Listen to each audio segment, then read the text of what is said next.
Dans une banlieue calme enveloppée d'une lumière bleutée, un adolescent, timide et curieux, faisait défiler son téléphone, les rideaux entr'ouverts derrière lui.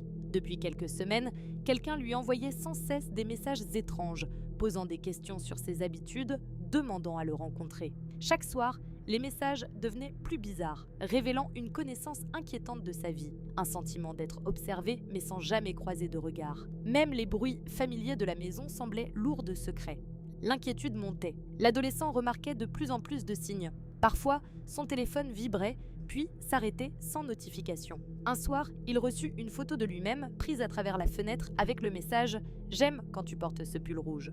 Personne ne savait pour ce pull, sauf lui et désormais l'autre. La lumière du salon étirait ses ombres sur le tapis, tandis qu'une silhouette passait lentement devant la fenêtre dehors, à peine visible dans la pénombre.